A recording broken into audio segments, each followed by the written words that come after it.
Assalamualaikum warahmatullahi wabarakatuh. Selamat malam Bapak Zawa Yoga Krisnamukti. Terima kasih sudah hadir di wawancara in-depth interview kita kali ini. Perkenalkan, nama saya Aji Bagusro Pamungkas. Bapak bisa manggil saya Aji. Di sini saya sedang ada penelitian dengan isu topik utama tentang fenomena politik dinasti di kabupaten yang Bapak tinggali. Benar ya, Bapak Zahwa tinggal di Kebumen?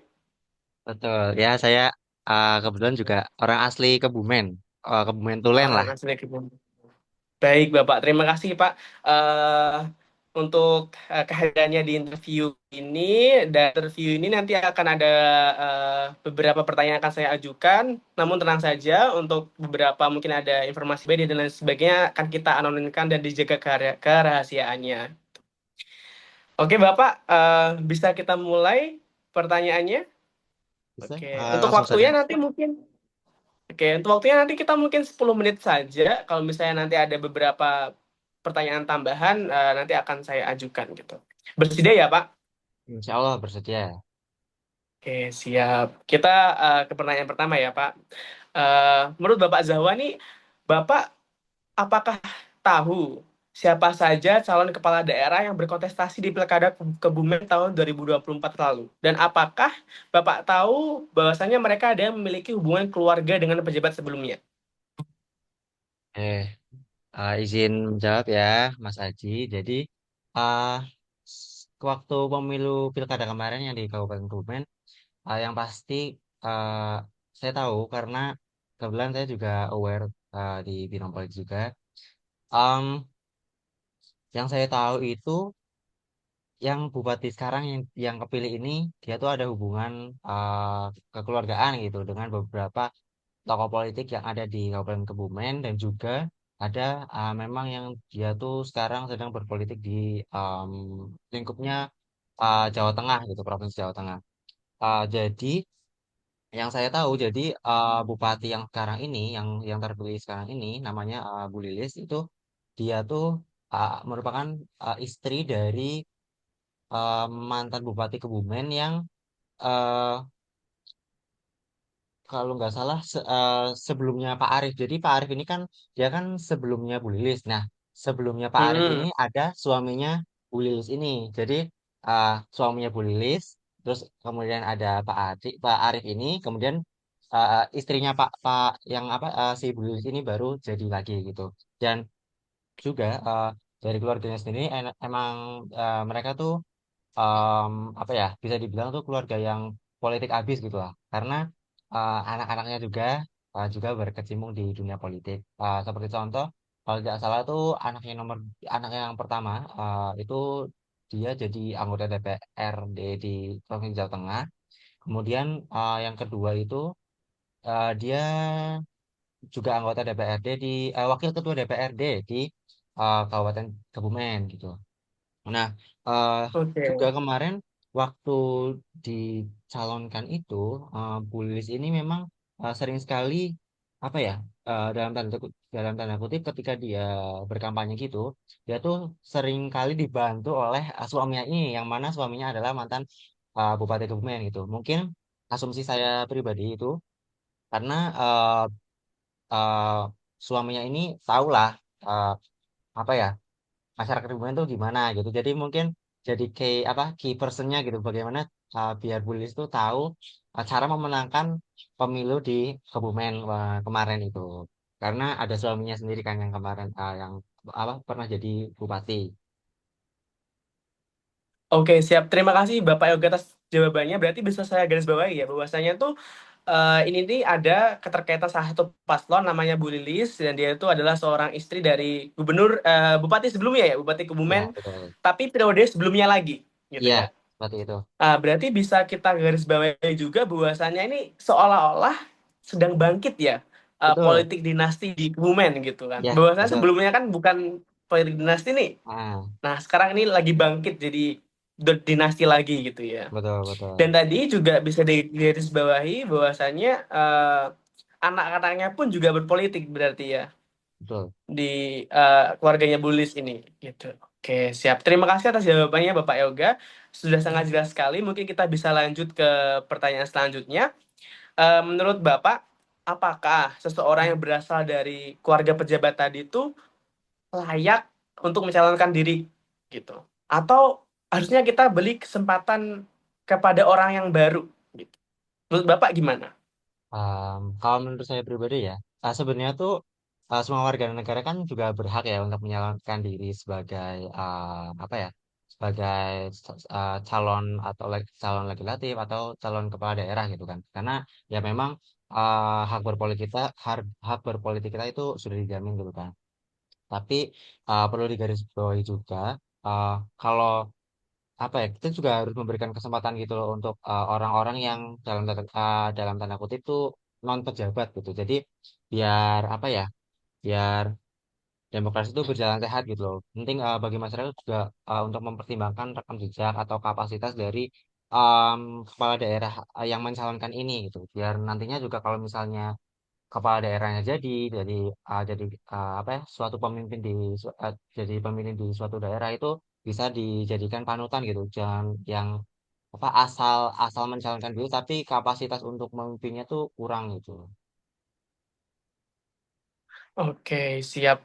Berarti dalam artian Bapak Yoga ini sebenarnya harus memberikan kesempatan ya Pak ya untuk warga baru lah istilahnya yang tidak terkait Ya, dengan kekeluargaan tadi karena emang betul. uh, mungkin bisa saya garis bawahi juga ini berkaitan sama ini ya transparansi dan juga imparsialitas ya dari pejabat tersebut gitu ya. Karena Iya, mungkin betul. kalau takutnya nanti dia terkait sama pejabat sebelumnya, jadi kebijakan itu nanti dipengaruhi oleh pejabat Hmm, sebelumnya gitu ya. betul. Ya. Oke, siap. Terima kasih Bapak Yoga atas jawabannya, sudah sangat jelas. Mungkin kita bisa lanjut ke pertanyaan berikutnya. Dalam pandangan Bapak sendiri, apakah pemilih di Kebumen itu cenderung memilih berdasarkan hubungan kekeluargaan, popularitas atau program kerja calonnya? Oke.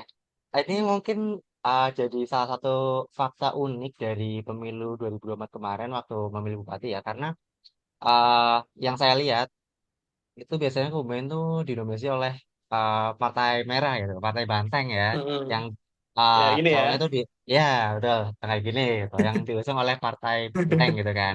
Tapi waktu pemilu 2024 kemarin, nggak tahu kenapa nih, apa ya, uh, loyalis partai banteng nih tiba-tiba jadi berpindah haluan gitu, jadi mereka mendukung ke kandidat yang satunya, yang mana itu adalah Bu Lilis gitu, yang diusung Hmm. oleh partai kalau nggak salah Gerindra sama Nasdem gitu, karena emang latar Oh. belakang keluarganya tuh di backing apa ya, istilahnya tuh di backing kuat itulah sama sama Nasdem gitu kan itu. Mm-mm. Em, terus tadi Mas Edi bilang kalau itu berdasarkan hubungan keluarga, popularitas atau program kerja salon gitu ya. Mm-mm.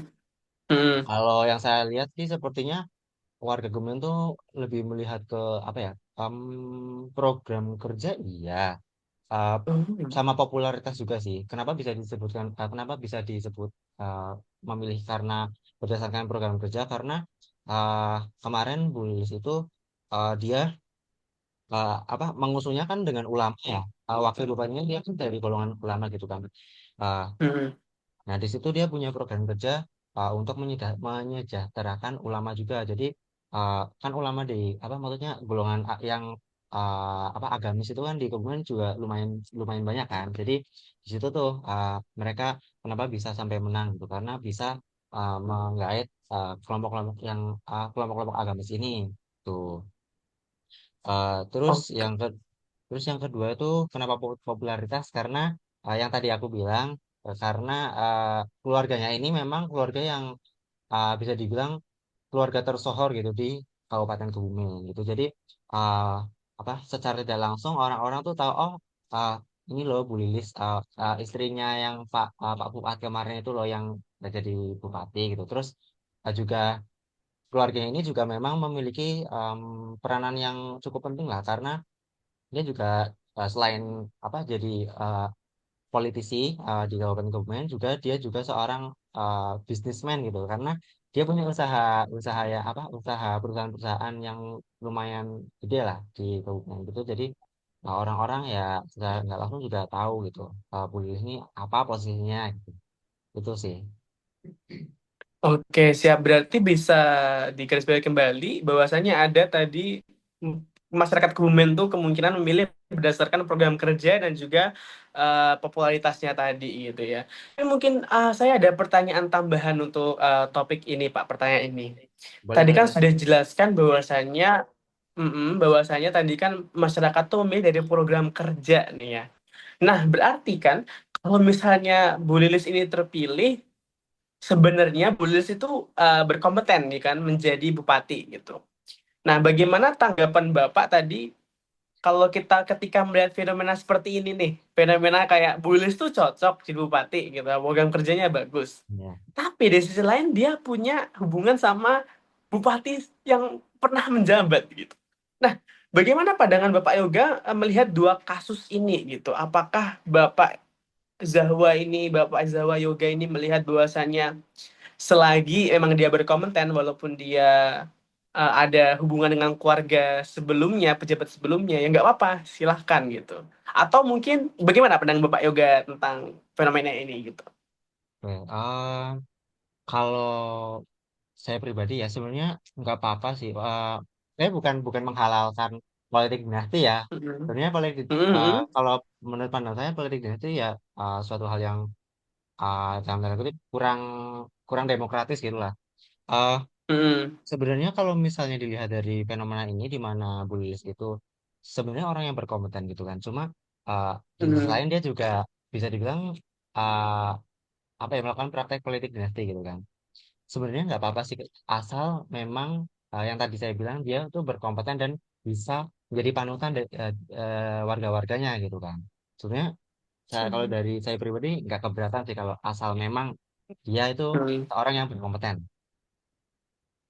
Karena emang kami lihat juga dari data ya, Bapak Yoga, bahwasannya bertanding dengan bupati petahana kan ya ini ya. Iya, Bupati betul, petahana betul. bertanding dengan istri istri wakil apa istri bupati periode yang pernah sebelumnya gitu. Jadi Iya, memang pertarungannya tuh sangat sengit saya rasa gitu ya. Sebagai betul, orang betul. yang bukan kebumen melihatnya tuh kayaknya sangat sengit gitu ya. Tapi Iya, betul. terima kasih Bapak Yoga atas jawabannya. Saya rasa sudah cukup sangat jelas gitu. Untuk pertanyaan di ketiga ini, mungkin kita bisa lanjut ke pertanyaan keempat ya, Bapak Yoga. Eh, Menurut Bapak Yoga nih, misal ya, ini kita saya bertanya pertanyaan yang agak sedikit imajinatif. Kira-kira nih, bagaimana perasaan Bapak Yoga jika misal nanti Bu Lilis udah jadi bupati nanti misal 2 periode, tiba-tiba digadiin anak-anaknya lagi. Dan itu terus, terus, terus, terus, terus. Nah, menurut Bapak Yoga ini apakah ini nih sesuatu yang adil atau mungkin membatasi gitu?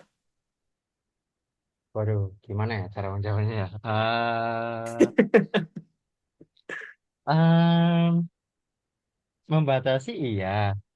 Cuma kalau memang Mm-mm. caranya itu bersih dan maksudnya tidak seperti apa ya, tidak seperti cara-cara yang pernah dilakukan di pusat pada fenomena apa pada penyelenggaraan Pilpres kemarin itu menurut saya sah-sah saja sih karena ya walaupun Mm-mm. memang memang kalau dilihat itu membatasi ya karena kok keluarga-keluarga itu terus maksudnya keluarga-keluarga itu terus sih yang menang gitu loh nggak apa nggak ganti-ganti gitu kita sebenarnya orang awam pun yang mungkin bisa dibilang uh, nggak yang melek-melek banget tentang politik pun kayak ngeliatnya bosen gitu kan.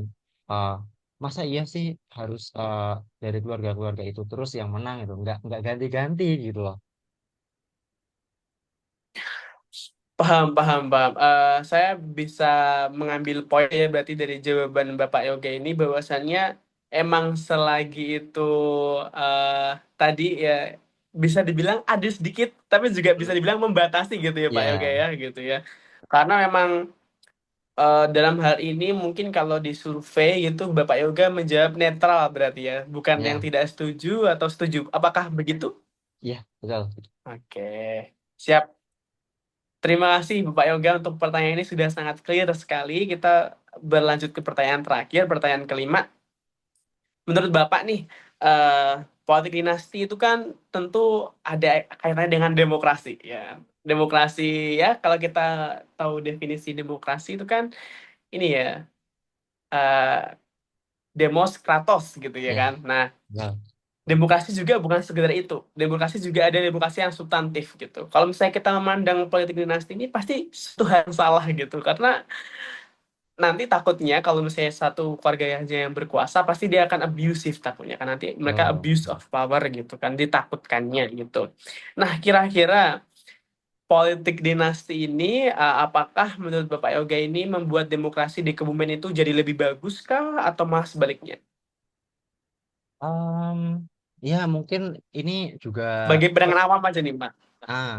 Mungkin Hmm. ya secara umum aja memang politik dinasti itu pasti berdampak negatif kan, ke Hmm. maksudnya ke kalau misalnya itu dipraktekkan gitu kan. Ah Kalau misalnya politik dinasti itu di apa diimplementasikan, pastinya apa ya bakal tadi yang Mas tadi bilang bakal itu nanti Hmm. membuat pola-pola yang sama, kemudian akan berujung ke praktek dari abuse of power gitu kan, atau penyalahgunaan kekuasaan. Gitu. Ah, Kemudian kalau misalnya kekuasaan dari suatu apa namanya suatu misal kontestasi pemilu nih itu cuma terkonsentrasi di satu keluarga saja, itu pastinya ya tadi yang penyalahgunaan kekuasaan itu kemudian nanti pasti bakal nyambung-nyambung lagi ke yang namanya praktek nepotisme atau apa namanya Hmm. pengambilan keputusan yang nantinya bakal menguntungkan keluarganya gitu kan, seperti yang dulu pernah di Orde Baru itu kan salah satu praktek dari politik dinasti juga kan. Kemudian juga munculnya politik dinasti juga bisa menghambat lahirnya pemimpin-pemimpin yang baru yang mungkin itu lebih inovatif dan lebih solid gitu kan. Dan ini kemarin juga terbukti nih, eh, kata eh, teman-teman teman-teman saya yang juga merupakan warga warga apa warga Gubeng gitu kan. Itu kalau dilihat ya, eh, di masa kepemimpinannya Pak Arief dengan Bu Lilis ini, ya walaupun sebenarnya Bu Lilis kan juga baru memimpin berapa bulan ya? Saat kemarin Hmm. kapannya bulan Mungkin kalau dari pelantikan kemarin Februari, mungkin sekitar tiga ya bulan, hampir 2 bulan ya, 2 bulan. ya 3 bulan ya, berarti Ya, ya ya. sekitar 3 bulan lah ya. Ya kalau dia lihat ya sebenarnya tuh waktu kepemimpinannya Pak Arief tuh orang-orang tuh melihat bahwa Pak Arief ini walaupun memang dia apa ya sedikit tegas gitu, sedikit diktator gitu ya bahasanya, Hmm. itu dia punya kiblat gitu. Kiblatnya adalah kota-kota besar seperti Jakarta gitu. Jadi dia Hmm. melihat bahwa oh Kebumen nih bisa nih dikembangin biar jadi kota apa ya yang lebih maju gitu. Kemudian akhirnya dia karena ada kiblat dia akhirnya berinovasi gitu, lebih jadi pemimpin yang apa ya inovatif gitu dan solutif terhadap masalah-masalah yang muncul di masyarakat Kabupaten Kebumen itu. Dan itu terbukti memang memang saya sendiri, saya pribadi sebagai warga Kebumen itu merasakan kalau ya memang kepemimpinannya Pak Arief ini memang sangat berdampak gitu, berdampak langsung ke masyarakat gitu. Oke, berarti kembali saya garis bawahi bahwasannya pemimpin dari yang baru tadi bukan terkait dengan politik dinasti yang bupati sebelumnya ya berarti ya bupati Ya, periode sebelumnya Bapak Arief tadi itu sebenarnya inovatif dan juga bisa membawa Kebumen ke dalam kemajuan gitu ya dan juga bisa dibilang bahwasanya memang selain menurunkan eh, kadar demokrasi lokal di Kebumen tapi politik dinasti ini juga bisa mengurangi pemimpin-pemimpin yang inovatif tentunya Mas ya bener ya. betul, betul, betul. Oke. Oke, baik. Terima kasih Bapak Yoga. Dan tadi ternyata adalah pertanyaan terakhir dari sesi interview kita kali ini. Terima kasih untuk Bapak Yoga yang sudah mau hadir secara online, secara daring di Zoom kali ini. Pertanyaan Bapak Yoga ini sangat membantu sekali untuk penelitian saya. Semoga Kebumen ke depan akan menjadi lebih baik dan tentunya Kebumen bisa menjadi lebih maju lagi dan menjadi kota kabupaten metropolitan ke depannya ya Amin, gitu. amin, amin. Dan FYI Bapak saya juga dari tadi emang menggunakan ini ya menggunakan background dari salah satu icon baru Kebumen ya, Mendoan ini. Dan saya harap semoga nanti saya bisa ke sana dan bisa berkunjung dan menjumpai Bapak Yoga nanti untuk berkuliner bareng di sana gitu ya. Ya. Oh iya, Mas Oke. Adi, mungkin mau menambahkan nih. Gimana tuh? Mungkin Boleh. background yang Mas Adi pakai itu kapal mendoan itu juga merupakan salah satu apa ya hasil pembangunannya dari Pak Arief itu. Itu yang kenapa orang-orang tuh menyebut kalau pembangunan di eranya Pak Arief itu memang sangat masif gitu. Nah itu salah satunya adalah kapal mendoannya jadi Wah, background itu. siap. Terima kasih Bapak Yoga atas informasi tambahannya juga ya. Emang ini semoga aja nanti di kepemimpinan Bu Lilis ini bisa lebih baik lagi dari Pak Arief ini ya, Ya, Bapak Yoga. Oke. amin. Mungkin sebelum kita akhiri sesi wawancara ini, Bapak Yoga ada pertanyaan terlebih dahulu? Oke, mungkin sudah cukup ya. Sudah, alhamdulillah Sudah cukup. sudah Oke. cukup. Baik, terima kasih Bapak Yoga. Eh, saya doakan Bapak Yoga sehat selalu dan tentunya bisa menjalani kehidupan ya, tentunya kehidupan yang lebih baik nanti di Kebumen dan tentunya Kebumen, Bapak Yoga sebagai warga Kebumen akan lebih bangga untuk menjadi warga Kebumen ke depannya. Terima kasih Bapak Yoga. Sama-sama. Semoga sehat selalu. Ya, wassalamualaikum warahmatullahi wabarakatuh. Waalaikumsalam warahmatullahi wabarakatuh. Oke, udah Ji.